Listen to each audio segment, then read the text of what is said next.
আমার ইউজ করা জিনিস নিয়ে যদি কেউ হ্যাপি থাকে তাইলে যাও বৎস, দোয়া করি সুখে থাকো। আসসালামু আলাইকুম শাশুড়ি। শাশুড়ি, আপনি একটা জিনিস আপনাকে মানতে হবে।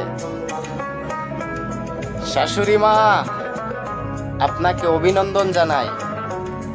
আপনার মেয়ের জীবনটা আপনি নিজ হাতে ভাঙার জন্য আপনার যা অকাত ছিল আপনি দেখাইছেন।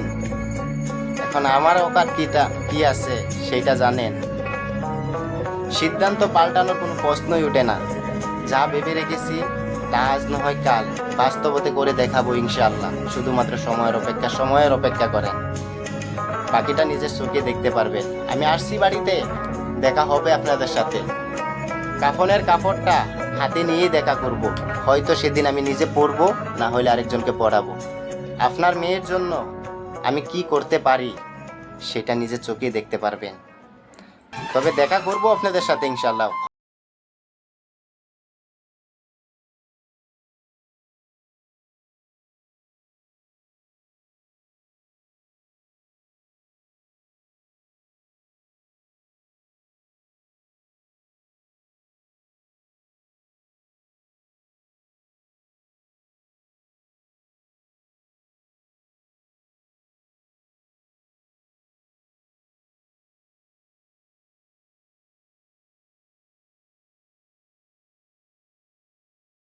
রেডি রাখেন যে, এতটা নি কথা।